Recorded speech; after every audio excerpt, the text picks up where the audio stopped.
Hello and welcome back to the channel, guys. My name is Dan and I'm here to bring you another FPL video. In this one, we're going to be looking at 5 template drafts that I've put together as a starting point, essentially, for new players, veterans, any stage of FPL in terms of your career. I think these drafts are going to be useful as a starting point. Worth noting before we jump into the first one that there are several blank sort of kind of players. Really, it's for you guys to fill in those slots with individuals that you like. A lot of this is going to be personal preference for me on players I have chosen, but really the format of the video is about price points and about covering certain areas and what we can do with the likes of 1 premium, 2 premium, with Trent, without Trent, for example. So lots to get through. So let's jump into the first draft here then, and this is pretty much this was my go-to straight away when the game launched. It was a 3-5-2 for me with the amount of midfield options that we had, and I set up my team in this way. So I've got Ramsdale in goal. Now, originally, I've said multiple times that I think 4.5 million is the maximum that you really want to spend on a goalkeeper. But that being said, with Ramsdale's fixtures and Arsenal defence being very good, maybe I stretch this season for one of the first seasons ever in game week 1 to a 5 million goalkeeper. Not sure if that's going to get locked in yet, but I do like the look of him in comparison to any other 5 million goalkeepers. So this does spend the full 100 million, but as said, you can reduce that down to, say, a Jordan Pickford, for example, and save yourself 0.5 and do what you will with this squad. In terms of the blanks, we've got a 5.5 defender, 7.5 mid, and between a 7.5 and an 8 million forward.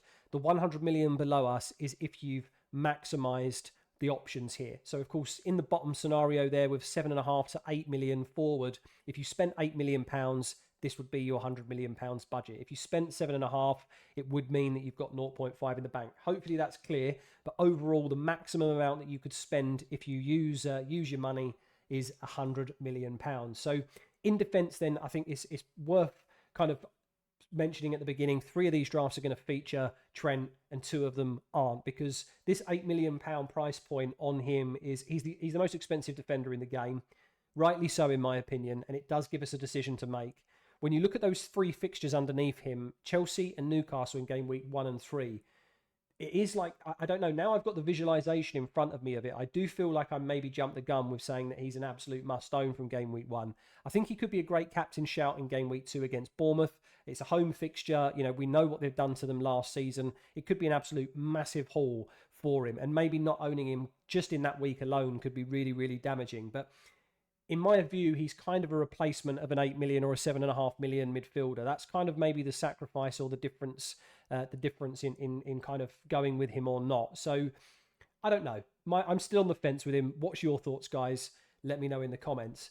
5.5 million defender, I just think is a nice sweet spot. You've got Chilwell, James, you've got Stones. There's quite a good amount of options there. So I think that makes sense to try and cover that price point. Estepinian coming in at 5 as well. With those first run of fixtures for Brighton, I really don't see how we can look past him. I mean, I would say that if you didn't go with Ramsdale, then maybe Gabriel comes into the mix there. Possibly Zinchenko as a slight differential. Maybe Alex Moreno as well if he's fit for game week 1. I think there are options at that 5 million price point, but I think Estepinian straight away for me was my personal favourite, which is why he's there. But again, this is about a price point template. So if you set up your team like this, you can take money out and add wherever you need to. 7.5 million midfielder, again, I've left blank as I do think that's another sweet spot for midfielders. Foden, Grealish, both revealed at 7.5. You've got James Maddison in the mix there as well. A couple of options for us. So I think that's important to maybe cover from game week 1. Not to mention the 2 6.5 million favourites, which I think are going to be Matoma and Mbeumo. Of course, it is worth noting at that 6.5 mark, you've also got Pascal Gross, you've also got Solly March as well. So you could double up on Brighton's midfield. I don't hate that at all. I just think Mbeumo at 6.5 million, he's looking like such tremendous value because of that situation with Ivan Toney. I've mentioned that in previous videos, but I think he's going to be playing in a kind of out of position midfielder on the physical pitch for us, which means a clean sheet point potentially is almost like a bonus point extra, as opposed to if he was a forward, you also get 5 points for every goal scored as opposed to 4 if he was a striker in the game. So I think it's kind of a no-brainer to have him as part of the template. Matoma is maybe the flexible one where you can change and make some small adjustments. You could even argue going with a 7.5 million forward here, using that extra 0.5, you could upgrade him to someone like a Bowen or a Sterling or something like that if you fancy somebody maybe a little bit different. I think Bukayo Saka is one of the individuals that is an absolute lock for my team. At £8.5 million on penalties, S tier rank of fixtures for Arsenal as well. I think he's going nowhere. And I just think, yeah, he's the better option of the three kind of, I think, popular Arsenal midfielders in him, Odegaard, and of course Martinelli as well, coming in at 8 million. I've gone with Bruno Fernandes as well. Maybe there was a bit of, again, I guess that kind of knee-jerking of you see him such a heavy reduction in price for him. Again, a Manchester United attacker that's on set pieces, created the most, big chances and normal chances across the whole season last season. I think he's going to be one to watch. He doesn't necessarily mean he's a lock for me just yet, but I think he's definitely got to be there and in with a shout of being in our drafts, because if we do sign a number 9 as United, I really do think the chances that man creates, if it's a prolific enough striker, I don't think we get Harry Kane, but if we get somebody else, then I do genuinely believe that he becomes a really solid option then. His assist potential is sky high. His numbers are fantastic. I think he's almost close to a lock for me, but almost, it's pretty much just guaranteed on the transfer market for me. That's the biggest thing. We've then got Erling Haaland. In my mind, immediately, even after the £14 million price point, I had £86 million to spend. I don't think he's a negotiable in any way. I genuinely believe we need to go with him. That Newcastle fixture in game week 2 does look a little bit, of course, off-putting, but it's worth noting that it was a 3-3 draw with them last season. There's going to be goals in that game, I think. And if Haaland's not involved with them, I'll be very surprised. So I still think even with that second fixture in game week 2, he's a great shout for captaincy in game week 1 and 3 as anyway. And then finally, the forward in the starting 11 here between 7.5 and 8. I really do like both of those price points. I think it covers such a plethora of great players for us, from Ollie Watkins and Gabriel Jesus at the top end at 8 million to Isak, Nkunku and Darwin Núñez at 7.5. I think there's just so many great options that I'm not willing to commit to an individual on this graphic today. I just felt like I'm really not sure on what I will end up doing. So I felt like it's more of a kind of a blank for you guys to fill in. As for the bench options, they're pretty much standard across all of these drafts, so you can feel free to skip to the next one at this point if you need to. But Areola does look like the emerging possible 4.0 million goalkeeper for the template, just because he's in with a shout of actually being above Fabianski in the pecking order for West Ham. And of course, game week 1 against Bournemouth, he may not be required, but it's a positive game week nonetheless. And then West Ham's longer term fixtures are about average, I would say, kind of middle of the pack. I don't think there's anything exciting about them, but he could be an emerging kind of, possible rotation option for us if required. So that's why he's there. Mings is the 4.5 million defender slot. Some people might argue that we don't even need to have that slot covered. Maybe we can just put in 2 4.0 million defenders. I'm personally on the fence of the 4.5, the side of the fence of the 4.5 million pound defender. I think we've got Botman at that price point. We've got Mings as well. There's a couple of individuals that, not massively exciting. Rico Henry as well was in there, but they do provide, I think, initially what looks like really good value. Botman at 4.5, I think, to be in one of the best defences of the league last season and playing Champions League, to be 4.5 million, I think that's an absolute no-brainer. Mings also playing in Europe as well, and really Emery has improved Aston Villa so much that I think even with that Newcastle fixture in game week 1, if you have a look at the long-term fixtures for Villa between, so I think it's game week 1 and 14, something like that, they've only really got 2 fixture difficulty ratings of 4 or above in that time frame. So I really like him as a bench option at 4.5, but again, that's a flexible pick for you. And of course, we've got Bell, looks like, again, one of the most important or probably the most obvious 4.0 of defenders. I think he played 43 out of 46 games for Luton. There is also a Sheffield United defender, Baldock, that's at 4 million. He could also be an option, but for now, it's really not worth thinking too much about, in my opinion, at this stage. He's a possible second bench covering option. And then finally, we got the 4.5 million forward as standard. So that's just literally a filler price. And a filler, individual. It's almost guaranteed that you have to spend that 4.5. Really, I don't think there's any warranting or any justification to spending any more than that. So that's essentially draft number 1, guys. As we move into draft number 2, we'll start looking at possibly upgrading into the 2 premium territory. Now, with this one, we could probably merge draft 2 and 3 very close together, because the only difference realistically is Salah and Kane. In front of us, it would be a 4-4-2. It would mean that rather than having Mings on the bench, you would more than likely have to play him, or potentially Botman, or whichever 4.5 million you choose. You could toy around with the money, again, because it's 100 million spend. You could reduce Ramsdale to a 4.5, maybe you upgrade Mings to a Gabriel, for example, so you still cover the Arsenal defence, but you go for maybe a Jordan Pickford. Maybe you see more value in Pickford over Mings, for example, but you still want the Arsenal cover, which means you're still spending 9.5 million across two players. You've just swapped them around a little bit, so that's a possibility.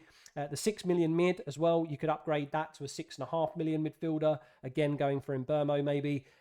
If you went to a 5 million defender, for example. If you stuck at a 5.5 million defender, then you could also go for that kind of Ben Rama pick at 6 million. On penalties, we think, for West Ham, although their fixtures are not amazing, it's still not, in my opinion, a terrible pick. And of course, the most important factor here, guys, is the fact that we've got two premiums in the draft. We have Mo Salah in there.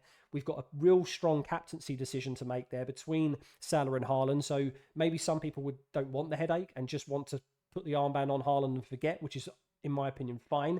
But if you do want to maybe get some early differential points in the mix there, potentially Salah against Bournemouth could be a really strong captaincy shout. So that's why I went with him in the first graphic. And as we move through into the second graphic, you'll see it's pretty much exactly the same, apart from I've swapped the 7.5 million forward slot to the 7.5 million midfielder slot, and swapped, of course, Salah and Kane for the 12.5 million slot. So just really kind of more of a visual on this. Maybe a bit of a bait. So sorry, it's maybe 4 drafts over 5, but it's still a 4-4-2. It still covers 2 premiums. And of course, we've got the flexibility there of certain individuals that are left blank. As we move into the next draft, we do have something a little bit more interesting for you, which is no Trent Alexander-Arnold. This is a 4-5-1, and I've called it a 2.5 premiums because you do have the possibility of getting to a £9 million midfielder in Rashford or Son. So maybe some people would argue that it's half a premium doesn't really exist, right? It's just an expensive midfielder. But I do still feel like we can use that terminology for that price point. And as you can see, it does mean, again, we have to play the 4 defensive options, and we're then limited to kind of 2 4.5 million forwards in order to facilitate this level of spending. But you can really see, like, we've not really, in my opinion, downgraded Trent too much. We've actually used the money from him to bring in Gabriel. We've then gone from Ramsdale to Pickford, as mentioned earlier, saving us an extra 0.5 there, giving us the flexibility to be able to kind of move the money in those 3 blank spots there. We could go as high as an 8 million and an 8.5 million mid if we wanted to in that midfield, or we can go with the 9 and the 7.5 as suggested. It's kind of really, in my opinion, a very strong, flexible draft. And because you've got the 2 premiums in there as well in Salah and Haaland, again, it goes back to captaincy decisioning and just lots of other things as well, that without Trent, actually what type of squad you can build is really quite strong. And it's also worth noting that this has 0.5 million in the bank. So you can actually upgrade Mings to an additional 5.0 midfielder, defender, if you like. You can also upgrade the 7.5 midfielder to an £8 million one if you wanted. But there are certain nuances here that you can just change a little bit and manipulate to bring together what I think is going to be a very, very strong contender to being a very, very a good game week 1 draft. I think beyond that 3-5-2 that I initially drafted, I think this is probably the closest that I've come to really maybe finding that second favourite. It does mean no Trent, but look at what you get in return. You do get quite a lot of money essentially in that midfield. So very, very strong possibility that I end up going with something like this in game week 1. Then we finally move on to what I found to be the most difficult draft that I've kind of made with these prices, to be honest. And this is a 4-4-2 Threemium. Now, this was something that we did last season, not regularly, but we just had the funds and the ability to do it because obviously Haaland wasn't priced at 14 million and there were just lots of budget options, right? We had, Martinelli, for example, was a budget option that, of course, was a fantastic value pick for most people from game week 1. I'm not sure we've got that immediate kind of obvious value yet. It could mean that we need to take away a bit more time. We need to think about the data a bit more to understand where that value might be.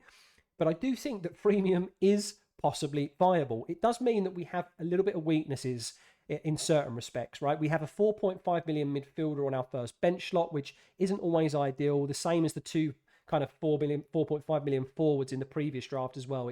They're not really potentially going to score many points. We haven't really got an Andreas Pereira of this season to facilitate this type of flexibility. But that being said, I do still kind of like the way the draft is set up. We've had to make a few sacrifices in, of course, Matoma being downgraded to Enciso, and him in terms of a minutes risk is potentially why I say it's a bit of a downgrade, but we've seen what he can do in terms of that attacking output that he's got. Really positive that he's listed now as a midfielder as well. Again, it goes back to the clean sheet point, extra point for every goal scored. Some of the goals he scored last season were absolutely lethal. So I think maybe he does get a shout under De Zerbi in that starting 11. Could get substituted early, but doesn't mean he doesn't get the similar returns to Matoma anyway. So I don't think that's too much of a shift. Then we look at the 6 million midfielder. That's possibly, again, a bit of a weak point.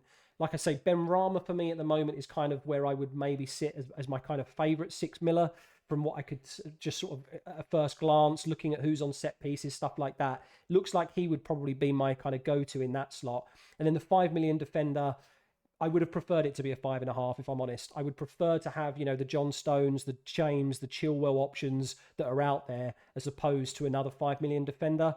That would mean 3, essentially, in this draft. So Gabriel, Estepinian, and then another one. Maybe you can shift the money around slightly in this one, and you will, you'll be happy with it. But again, this is probably the most difficult draft that I found to complete. But that's going to wrap up the video, guys. Let me know what your thoughts are on this type of video, and of course the draft that you kind of find most favorable. As I say, they're really just meant to give you a starting point as to what's possible.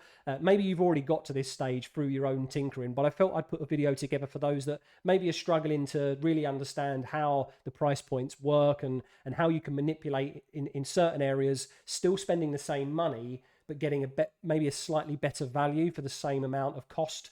That's kind of the point of this video. So hopefully that come across to you guys, and hopefully you found value in it. Of course, if you did, then I would really appreciate, one, a thumbs up on the video, and of course a subscription as well to the channel that's completely free, means you get to stay in touch with all the content I produce for this season, guys. So thank you very much for watching the video.